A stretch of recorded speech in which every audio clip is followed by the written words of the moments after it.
You by Smart Start Breakfast Biscuits and Now Biscuits.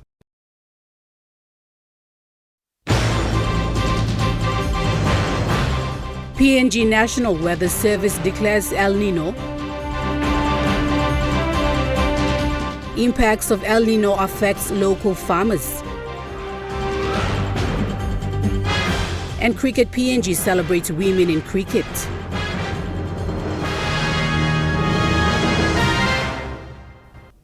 A very good evening. This is National EMTV News. I'm Nicole Rama.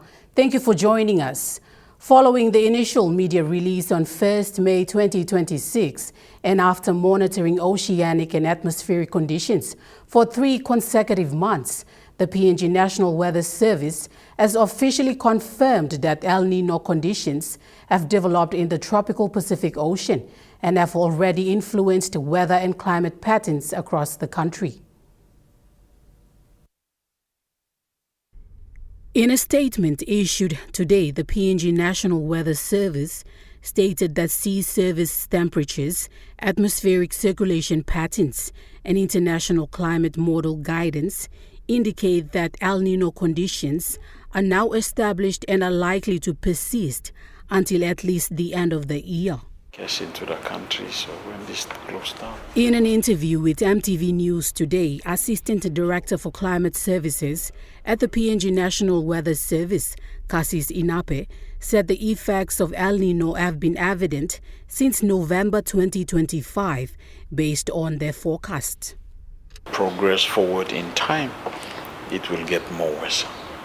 So what we have been doing since May, when the chances of El Nino happening was around 62%, we released our first El Nino media statement to start to raise awareness. The earlier we start raising this awareness, the earlier we can get attraction from the government. He said that over the next 3 months, El Nino will impact the country and amplify the dry conditions currently being experienced. Amplify the dryness that we are already experiencing, and also those higher altitude areas where we normally see frost and other things, they will see more of that. And as we go into Mr. Inape emphasized that this will delay the normal wet season in Papua New Guinea. Instead of 6 months of wet season, we might have 4 or less. So that means another extended period of dryness. He said the impacts of El Nino will vary across different parts of the country. For much of the highlands, Momase, and the southern coastal regions of Papua New Guinea, they experience more drier conditions, meaning significant reductions in rainfall. So they will receive what we termed as below normal rainfall. Mr. Inape noted that the influence of climate change and the amount of energy stored in the ocean will amplify El Nino conditions and make them stronger. El Nino events, it has to be 1.5 degrees or 2 above the normal average that we have. Based on the drought early warning system, Assistant Director of Climate Services of the PNG National Weather Service, Cassis Inape, highlighted certain hotspot areas within the islands region and other parts of the country that are likely to be severely impacted by El Nino. Mr. Inape said that based on the forecast from last year, Jiwaka, Western Highlands, Simbu and Eastern Highlands provinces have shown signs of dry conditions. He said these were the same provinces that were heavily affected during the 2015 to 2016 drought. Doing our assessment during that time, we classified them into different categories: Class 1, Class 2, 3 and 4. 5 being the hardest and 1 being less damaging. So based on those drought assessment reports that we had in 2015, and again with this one, we are already informing the governments that these places, they're going to be hard hit. Mr. Inape said high-altitude areas such as Tambul-Nebile and parts of Southern Highlands province will be doubly impacted by both frost and drought. Drought, as a result of El Nino, they also experience frost. So they are double impacted by both drought and frost. So, when you have a double jeopardy, the impact is high and your survival rate has been drastically reduced. He also highlighted hotspot locations in coastal areas, including Milne Bay, Central Province, parts of Makam in Morobe Province, Madang and Wewak. Mr. Inape urged the government and international humanitarian partners to focus on these hotspot locations and channel relief assistance to affected communities. Hundreds of farmers from the Tambul area of the Western Highlands province have been hit hard by the impacts of El Nino this week. This community is well known for producing fresh vegetables, including potatoes, broccolis, cabbages, carrots, and sweet potatoes. Almost all households depend entirely on agriculture to pay for school fees, meet household needs, and contribute to community obligations. However, this vital source of income was severely affected by Tuesday night's frost, which covered entire gardens. Jennifer Moses, a local farmer whose crops were ruined, shared her experience. Fertilizer past them, price fertilizer go down, but now one bag 300 kina fertilizer bag. Me digging 14 bags. Okay, now let me planning mixing. Digging slam now me put this it 2.5 bag. Me put this it. Me planning this slam. Me thinking more 7, but me digging 1 plus 16 or 17 bag number them waste nothing. Another farmer, Joseph Oki, said the same level of frost had been experienced in 1997, and this is the second time. 7 black answer. Also be magi mouse long. 7 black answer na to was the frost. People we play little time or papa mama start time long 1997. And one of which were frost in Pinkam. I'm calm. I'm killing more something kind.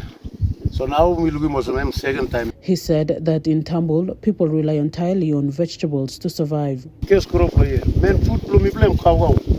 Kawa tasol na. You can look potato M line plumi play long. Planning, kisimani, time school people or picnic. One more become long. Community long and Mosem plus I. No side block kisimani no got not road. Potato tasol. Carrot, kind of small corn stuff you looking. And more this something or semi play line no community me plus a leap long. It's like life. Mr. Oki warned that if the El Nino pattern continues, the community will face starvation as they rely entirely on subsistence farming for food and survival. Suppose them continues on. I think all people know you. Feeling I think They are expecting the frost to continue in the coming weeks as the dry season continues. The estimated cost of the destroyed crops is yet to be confirmed at this time. Samantha Solomon, National EMTV News, Mount Hagen. Meanwhile, El Nino is impacting the highlands and its effects are being felt by everyone. The mornings are bitterly cold with freezing temperatures. However, the sun is already up by 6 a.m.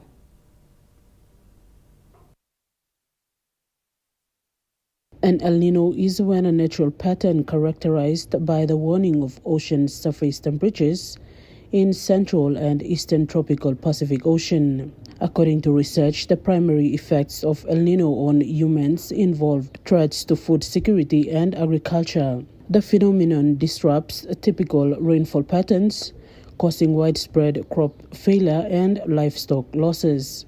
Local food gardens are already starting to dry up.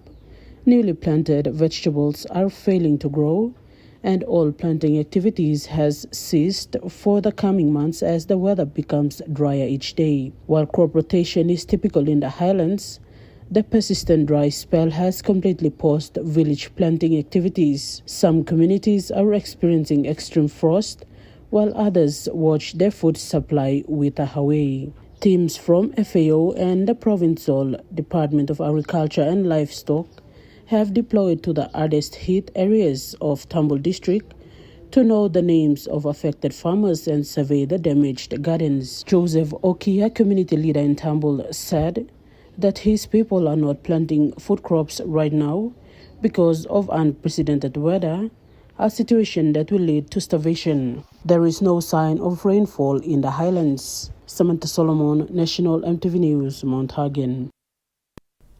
The Diocese of Mount Hagen came together in a sincere and heartfelt ceremony to honor the life and legacy of the late Chief Raphael Goya during his final funeral mass celebrated by Archbishop Clement Papa.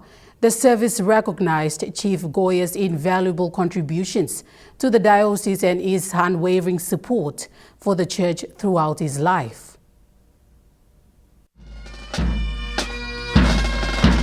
Chief Raphael Goya, known not only as a prominent leader, but also as one of the most successful businessmen in the province, dedicated much of his time and resources to strengthening the spiritual and social life of the community.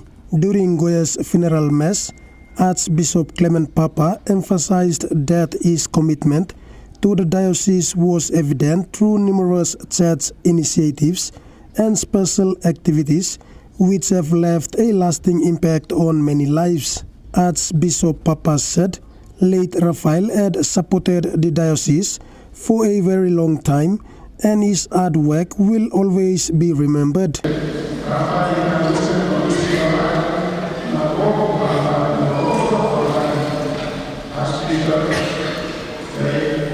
He said Chief Goya was a pillar of faith and leadership in the church, with his guidance and support being instrumental in advancing the mission of the church and the wider community. Archbishop Papa encouraged the congregation to draw inspiration from Chief Goya's example of service and devotion. Western Islands former governor, Mr. Pius Wingti, also thanked late Goya and others who have had a significant influence on the church and community.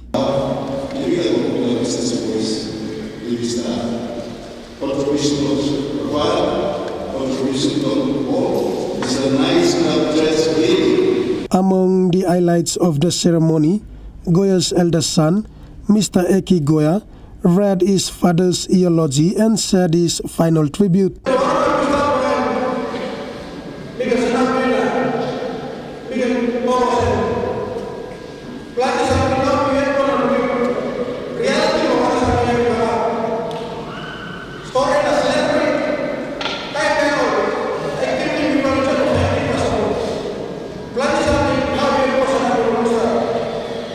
The funeral mass was attended by a large number of family members, church leaders, and community leaders who had gone to pay their last respects. Edward Luke, National EMTV News, Mount Hagen. National EMTV News continues after the break. Stay with us.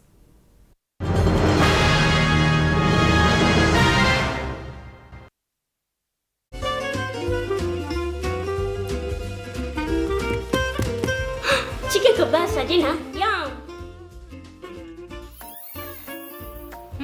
Beef stir fry. Chicken curry, my favorite.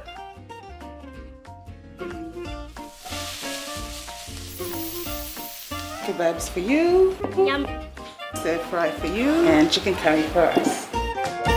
Magic in every meal, one cube at a time. Hello, everyone.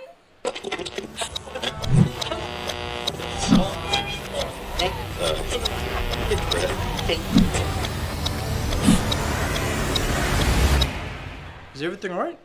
Oh.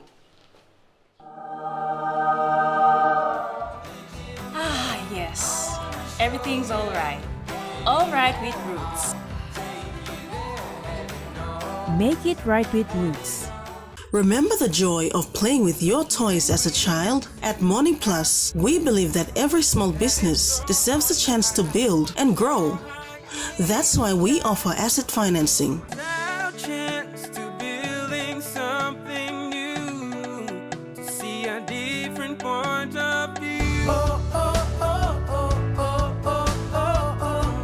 With Morning Plus, we're ready to go.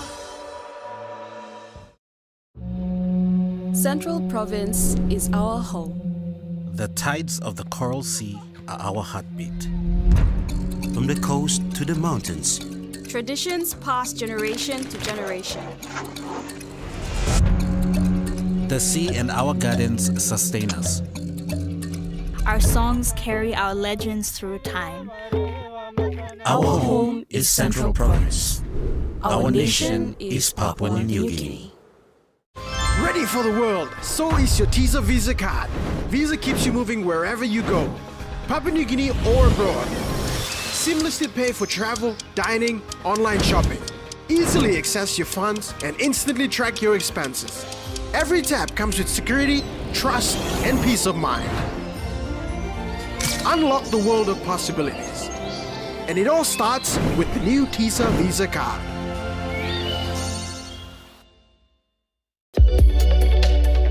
EMTV brings to you a fresh new talk show program in 2026.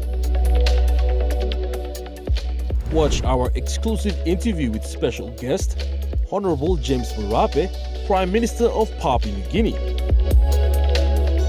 as we discuss government programs and projects since 2019. Walk by Talk, coming soon on EMTV. You're watching National EMTV News. Member for Yalibu Pangia, Peter O'Neill, has challenged that after 8 years, the current government has delivered no tangible results under the policies that were meant to chart Papua New Guinea's future. Former Prime Minister Peter O'Neill, while giving his evaluation of the nation's journey, pointed out several areas of concern that he has observed. He alluded to the recent government's convention and outlined some key agenda items. I'm confused about the hotels that they frequent, and but now they're parading themselves about so-called policies and discussions that will chart the course of our nation and the development aspirations of our country into the future. It is plain clear, almost close to 8 years after, that we have an incompetent Prime Minister and an incompetent government. I think every thinking Papua New Guinean, unless you want black kai man, and unless you are so silly and unable to comprehend the nature of the things that are happening in the country, we continue to support a government that doesn't care about you and I. Member for Abau, Se Puketemu, also said his comments criticizing the current government's budget allocations. It's a disaster. Under this government, the budget has gone right up. No other government has enjoyed this type of budgets before. And they are not even putting money into that important office. So again, utter incompetence. They are ignoring the most basic things and doing the wrong things all over the country. He spoke on some of the practices that need to stop. We cannot keep going begging. This begging culture must stop now. We got record budgets that under this Prime Minister he has pronounced. So, it's a very sad situation. Benson Wema, National EMTV News. The University of Papua New Guinea and Pacific International Hospital have signed a memorandum of understanding to significantly improve healthcare access for the university community. The partnership will see also students receive a 50% discount on gynecology and pediatric services.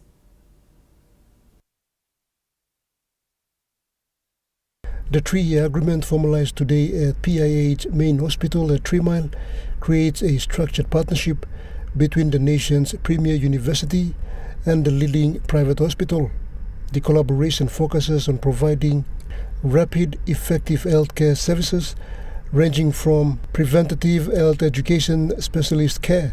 Under the agreement, effective as of 1st July 2026, PIH will conduct weekly psychosocial counseling and optometry sessions, fortnightly dental screenings, and monthly hearing tests directly at the UPNG Waigani campus. To reduce financial barriers, UPNG staff and departments will receive 20% discount on specialist consultations, while students are eligible for 50% discounts on gynecology and pediatric services at PIH medical centers in Waigani and Rainbow upon presentation of valid ID. UPNG Vice Chancellor Professor Ian Finlay said this is a practical step to widen and strengthen healthcare services for its staff and students. PIH Chief Executive Officer Sandeep Saligram said the agreement reflects the hospital's commitment to supporting national institutions and improving community health outcomes.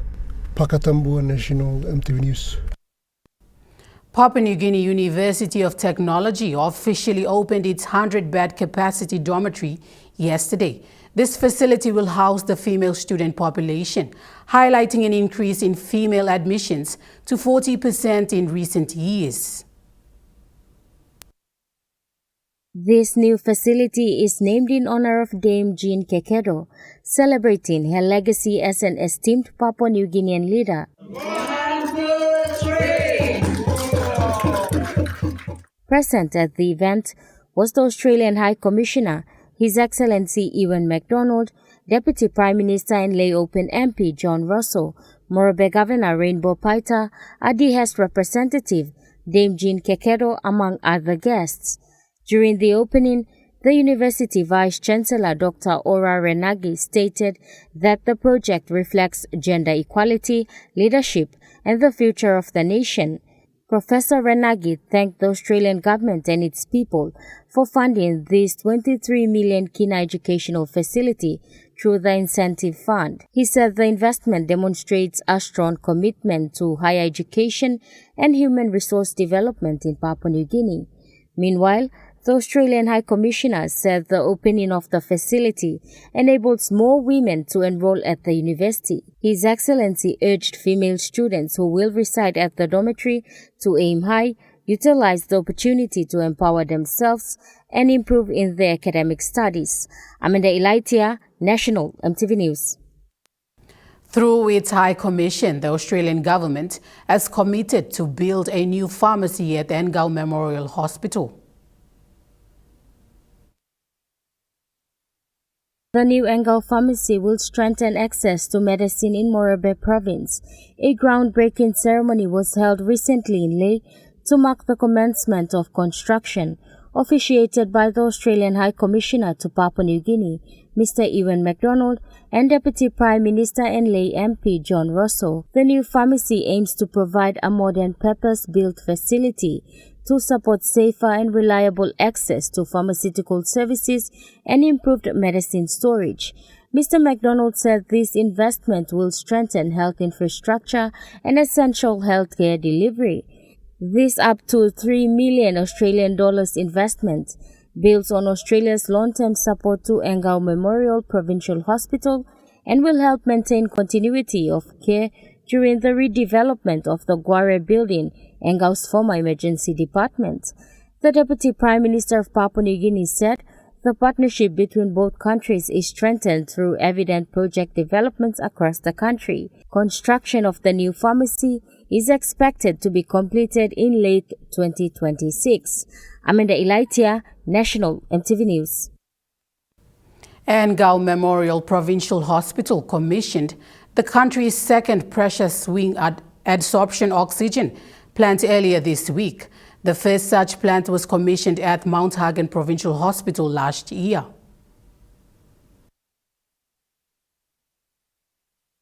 At a cost of 1.9 million kina, this facility will strengthen Engau's ability to provide timely and reliable access to medical-grade oxygen for patients across Morobe province and other parts of Papua New Guinea. Secretary for Health Pasco Casse said the oxygen plant is a much-needed investment and commended partners like Morobe PHA, Global Fund, and World Vision. He said such partnerships address critical gaps in the country's health system and directly contributes to improved patient outcomes. As chairman of the Pharmacy Board of Papua New Guinea and the licensing authority under the Medicines and Cosmetics Act, Mr. Pasco confirmed that the PSA oxygen plant has met the required operational standards and was granted regulatory clearance to commence production of medical-grade oxygen. Echoing these sentiments, the World Vision Interim National Director and the Morobe PHA CEO emphasized the importance of meeting healthcare demands and expressed relief over such improvements in patient care. However, it was noted that infrastructure maintenance costs remain a major challenge, stressing that serious conversations must be held to prioritize sustainable financing mechanisms. Amanda Elaitia, National EMTV News. Now we take a look at the Nest Fund Market Report. The Kina closed unchanged at $0.2285 in the interbank market. At Bank South Pacific, your Kina was buying $0.2210, 0.3115 Australian dollars, 0.1841 euro, and 35.25 Japanese yen. Looking at commodity prices at New York close, gold is trading lower, coffee closed higher, cocoa closed higher, palm oil closed unchanged, crude oil is trading lower, and copper closed higher. On the stock market, the Dow Jones closed higher, the ASX 200 is trading lower, and the All Ordinaries is trading lower.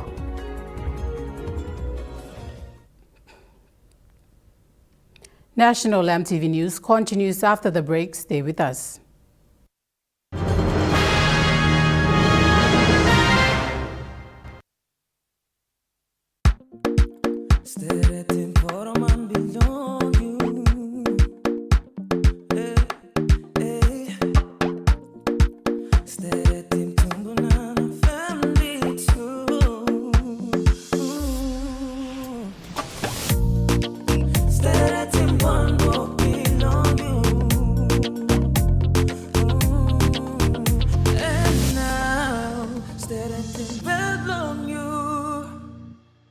Dear son, you ask me how I live such a good life. Yes, I've had some good luck, like the day I met your mother. But it wasn't always that way. I've made some good choices too, like working hard and keeping my super with NASFAN. They looked after it for me, which meant I could concentrate on looking after my family, living each day knowing that when the time came, I'd be ready for tomorrow.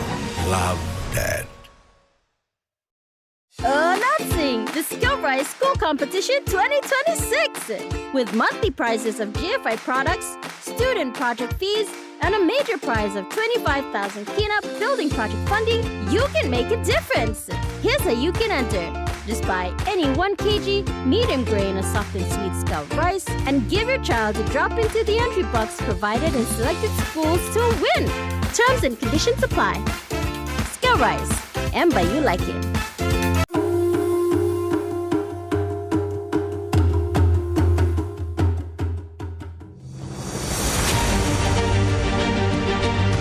Years ago, Data PNG began with a vision to connect Papua New Guinea through technology. Today, we celebrate 40 years of innovation, service, and partnership. From humble beginnings to becoming a trusted leader in ICT, our journey has been powered by our people, our clients, and our community. As we honor the past, we look forward to shaping the future together. Happy 40th anniversary, Data PNG.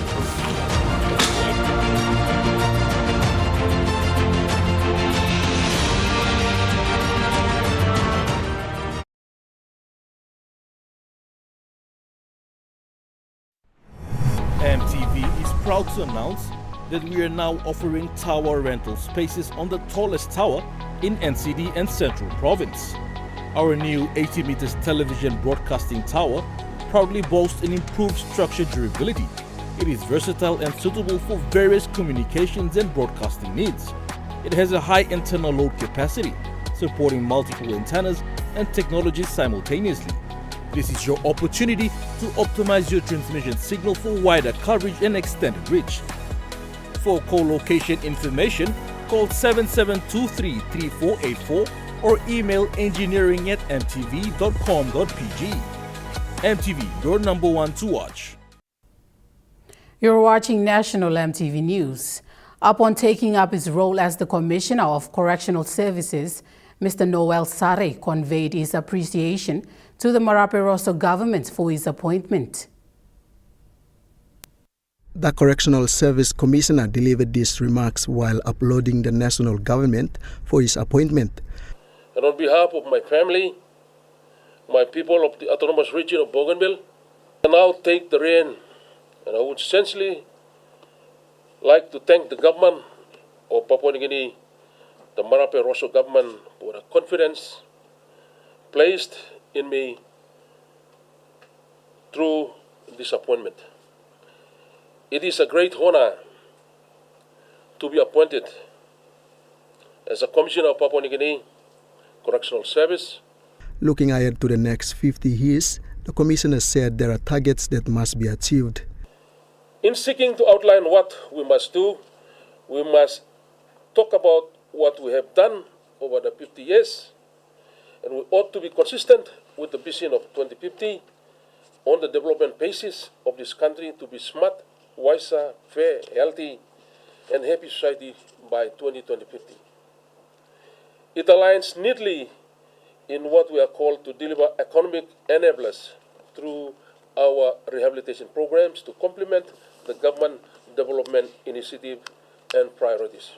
He spoke on the key objectives that complement Vision 2050. He said he is focused on achieving a self-sustaining correctional service system. Warrant 1970 to 1995 and quoted, "It makes no sense to put people in prisons and not train them to do something constructive. We must accept the responsibility and the reality to confine offenders behind walls without trying to change them in an expensive folly with short-term benefits, winning battles while losing the war. It is wrong. It is expensive and it's also stupid. We therefore ought to deliver correctional service in Papua New Guinea to be self-sustaining. The concept of prison industry will be devised to accommodate long-term prisoners to compensate for the opportunity cost forgone so that they are better equipped financially to resettle at the post-release."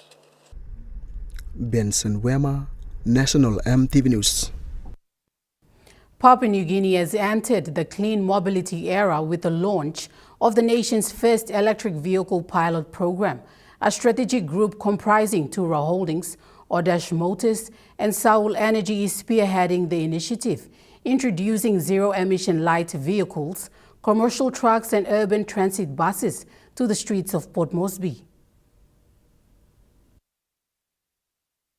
The pilot project seeks to gather essential performance data on electric vehicles within PNG's unique tropical climate and road conditions. This evidence base is designed to support broader national adoption of sustainable transport. If successful, Tura Holdings, Odash Motors and Sahul Energy aims to expand project to Leh, establishing a national electric vehicle corridor connecting the country's two largest cities. CEO of Tura Limited, Ezekiel Taureka, says this is about proving that Papua New Guinea can lead in the clean energy transition. He says the project arrives as PNG struggles with high fuel costs.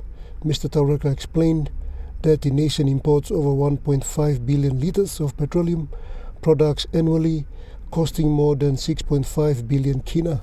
He concluded that electric vehicles offer both economic relief and greater energy independence. Martin Tambiawi of Saul Energy emphasized the technical focus, stating that the pilot project aims to demonstrate that locally designed, locally owned clean energy infrastructure is the foundation for PNG's electric transport future. The group is now inviting government agencies and private partners to express interest as they work to reshape PNG's transport landscape.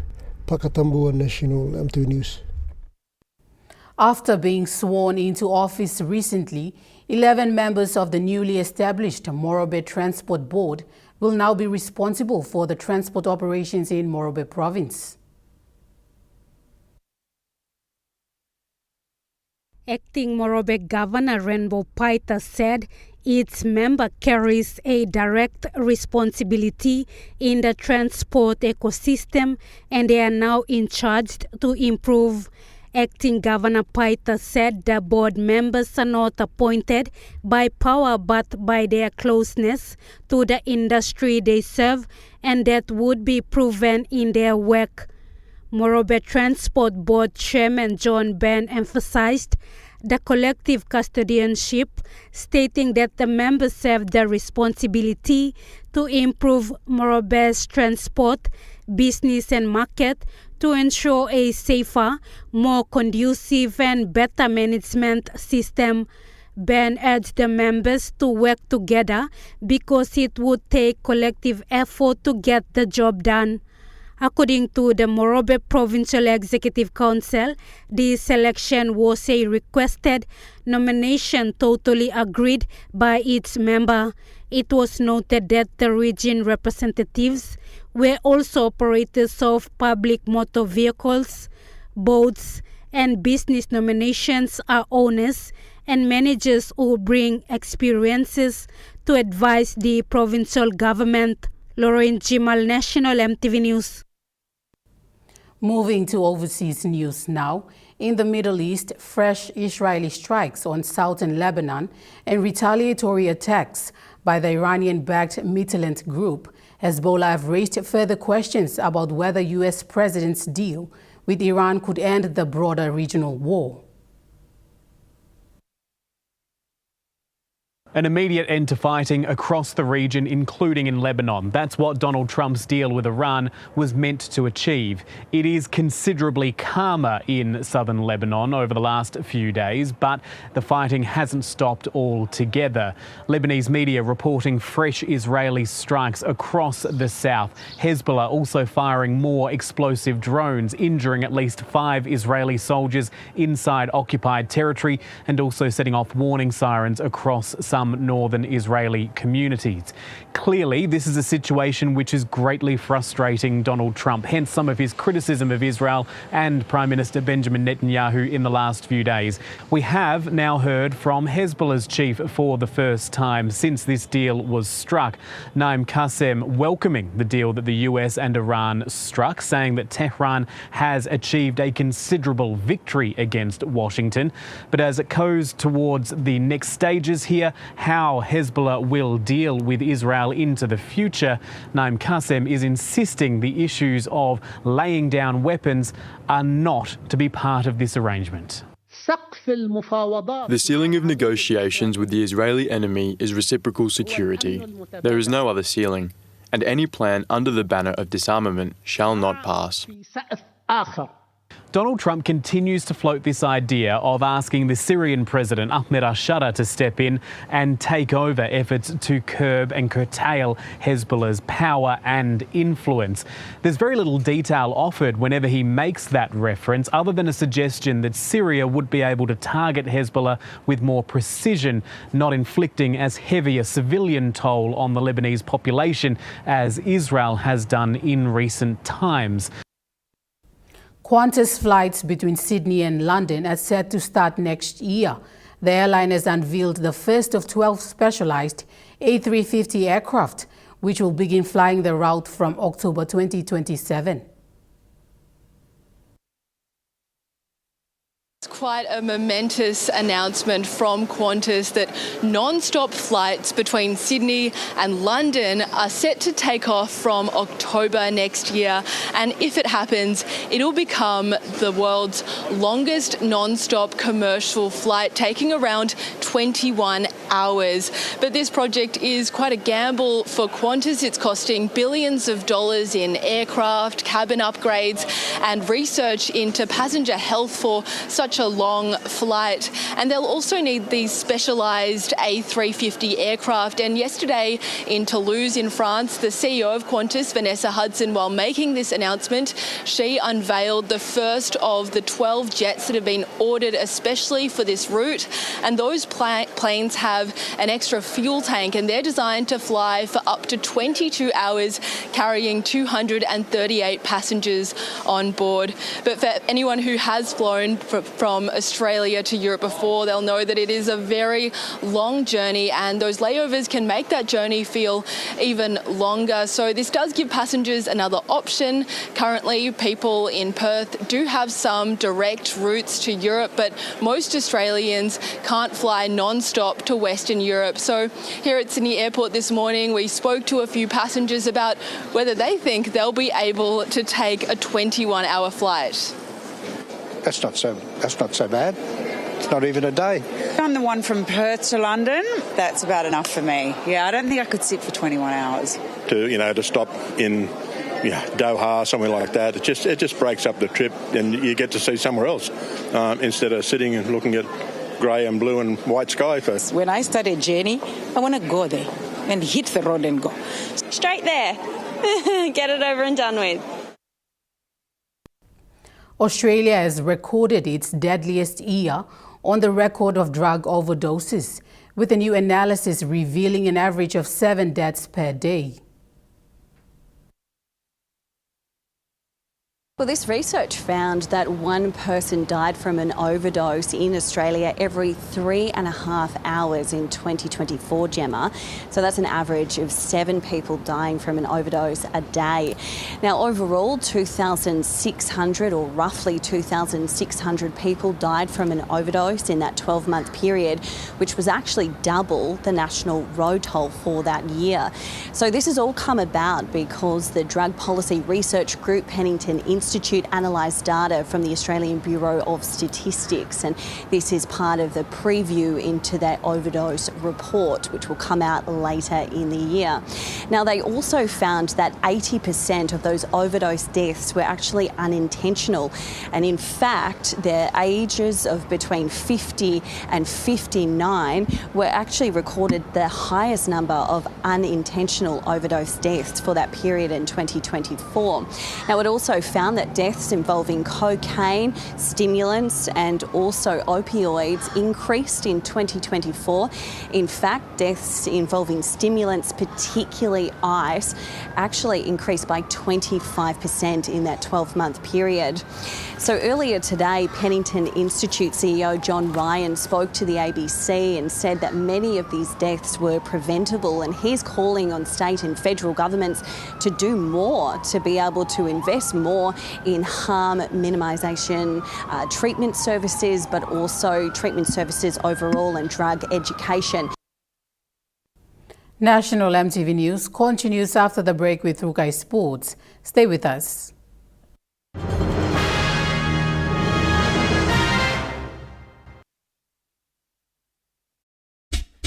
They're Gold Nuggets. There's a flavor for everyone. The best tasting snack. Get a burst of Gold Nuggets. Cheese flavor. Mega wow. Chicken flavor. Mega wow. Cheese onion flavor. Mega wow. Barbecue flavor. Mega wow. When you're on the go, one more. One more. Get that burst of Gold Nuggets flavor. Mega wow. Remember the joy of playing with your toys as a child? At Money Plus, we believe that every small business deserves a chance to build and grow.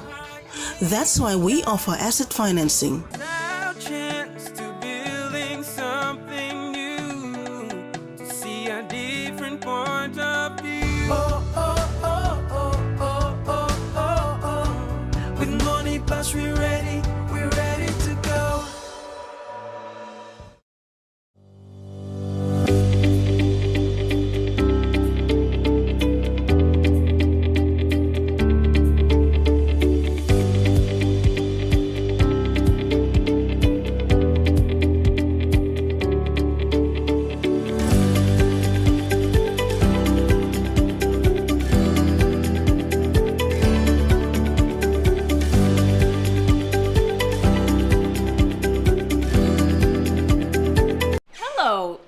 everyone?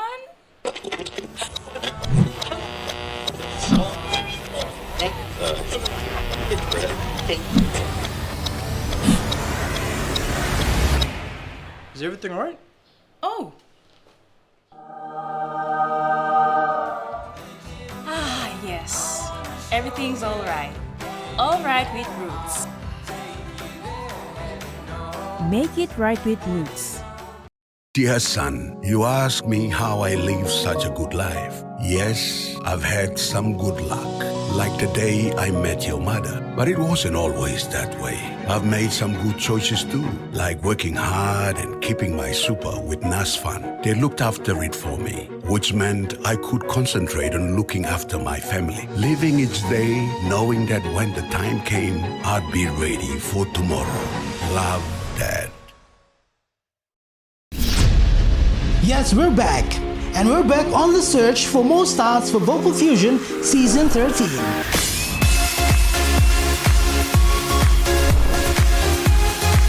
If you've got the voice, then we want to hear it. MTV's Vocal Fusion Season 13 one-off auditions will be held on Saturday the 20th and Sunday the 21st of June at the Cosmopolitan. Save the dates. Pick 2 standout songs to audition to, practice, practice, practice, and see you at the Vocal Fusion Season 13 auditions at the Cosmopolitan.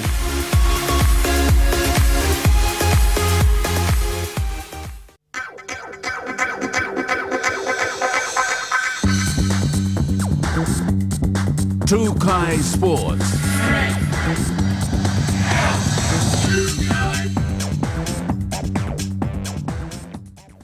Welcome to True Guy Sports. Cricket PNG celebrates cricket women today through the team, under the team Catch the Spirit at Amini Park today, with a broader goal of inspiring women and girls to participate in the sport. The event forms part of the International Cricket Council's global Catch the Spirit campaign celebrating women's cricket worldwide. In support of the campaign, Cricket PNG also showcased its development team, Play Bold, Dream Big, highlighting the organization's commitment to inspiring the next generation of female cricketers. Today at Cricket House, Amini Park, we're hosting and celebrating the Women's Cricket Week, and also a very important and special World Cup that is happening in England and Wales, the ICC T20 World Cup, under the team Catch the Spirit. The objectives of hosting the Creo Cup Challenge is based around diversity and women's participation in cricket sport. I have 3 objectives or aims, I should say. The first one being to promote women's cricket, to promote teamwork, women in sports, leading, and to give back the World Cup experience to our communities that are taking part today.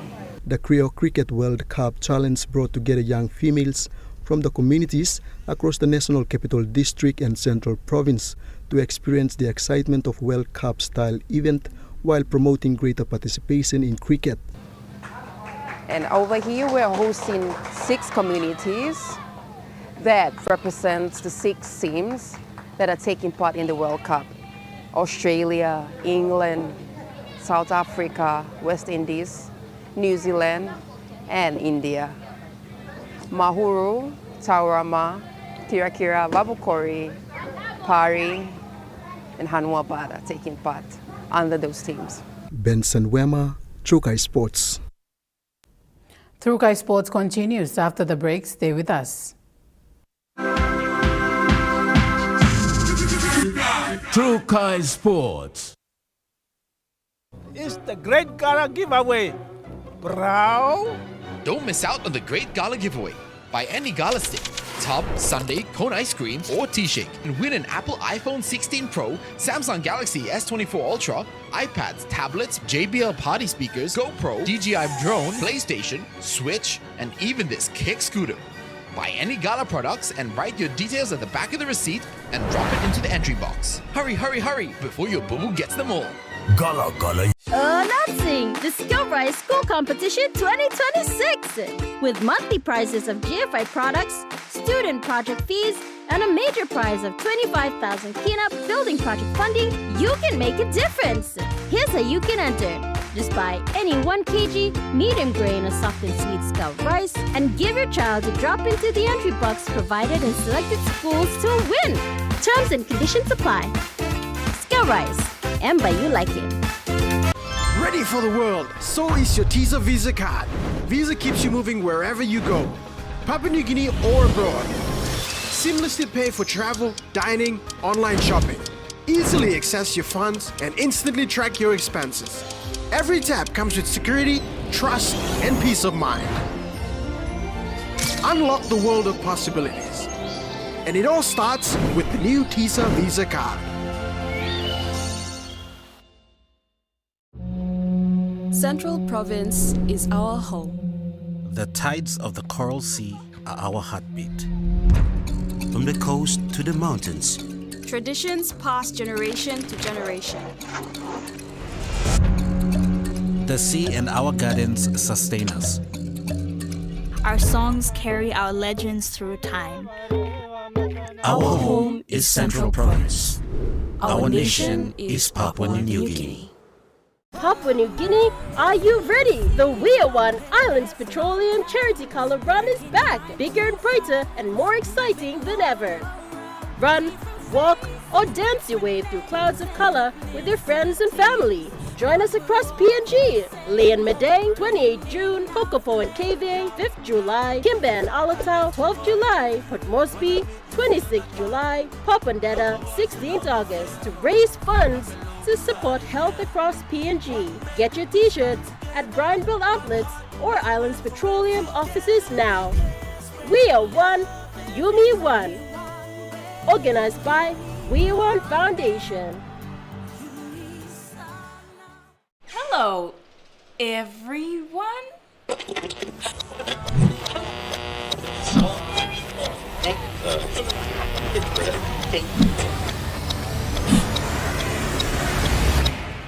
Is everything all right?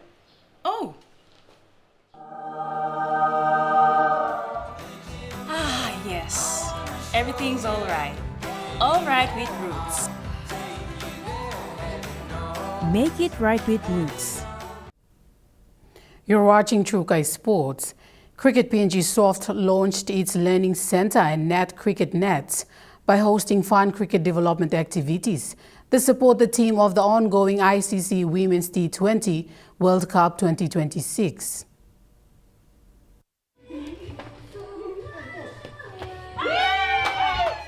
Apart from the Creo Cup Challenge, participants also took part in cricket, numeracy and table cricket activities at the new Learning Center, utilizing the theme Catch the Spirit to promote education, diversity, inclusion and grassroots engagement. The Regional Development Coordinator for Cricket PNG, Kwanaki Gaudi, highlighted the activities hosted today. There are 3 activities that aligns with the Cricket Week, Women's Cricket Week and the World Cup. So we have the games on, which is the Creo World Cup. That connects back to the World Cup, the current World Cup that is happening. And we also have table cricket and cricket numeracy. And today we also had a special launch for our cricket net, so courts, and the training center. So it's a very big thing. It's an international thing. It's not only us, Cricket PNG, as an ICC member taking part, but it's 100 other members that are also celebrating women's cricket. She emphasized cricket numeracy, which integrates education by boosting learning and engagement through interactive, numbers-based cricket activities. She also gave an insight into table cricket, which promote diversity and inclusivity. Those are development education or development activities that we have designed for different groups. Table cricket meaning being for students or people with limited ability to move around. It's for them. So it's built and designed in a way where they could play the world's greatest game. the world's most inclusive sport. And our cricket numeracy being a material, an educational material where students learn cricket through mathematics. Going forward, Cricket PNG through its new learning center aims to nurture well-rounded individuals, empower local communities and elevate elite performance. Yeah, those are our development education or development activities that we have designed for different groups, students or people with limited ability to move around. It's for them. So it's built and designed in a way where they could play the world's greatest game, the world's most inclusive sport.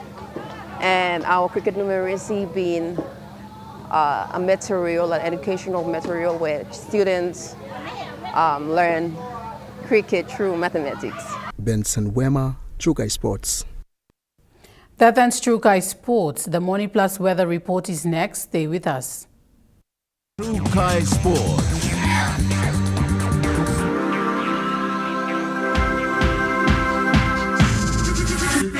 Trukai Sports. Hello, everyone.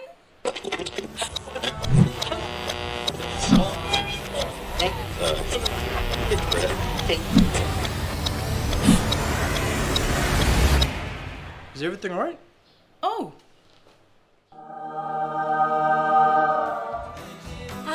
Yes. Everything's alright. Alright with Roots. Make it right with Roots. Dear son, you ask me how I live such a good life. Yes, I've had some good luck, like the day I met your mother. But it wasn't always that way. I've made some good choices too, like working hard and keeping my super with NASFAN. They looked after it for me, which meant I could concentrate on looking after my family. Living each day, knowing that when the time came, I'd be ready for tomorrow. Love, Dad.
Daytech understands the PNG market, having a local presence and a partnership that's global. Monday night on In Focus, we hold discussions with Daytech and leading international technology brand Lenovo.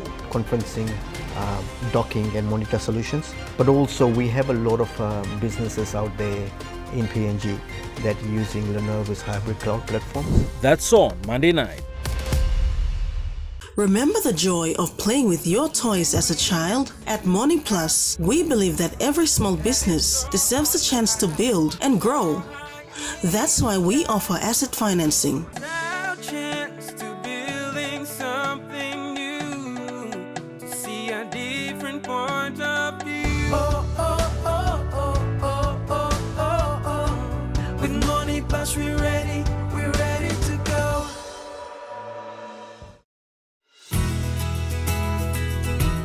This weather update is proudly brought to you by Money Plus, with you always. The Morning Plus weather report for the next 24 hours.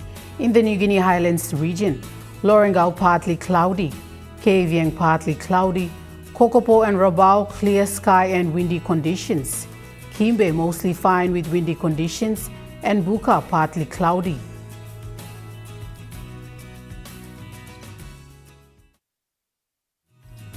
The weather update was proudly brought to you by MoneyPlus, with you always. And that wraps up the news, sports and weather for Thursday, the 18th of June, 2026. From all of us here, pleasant viewing and good night.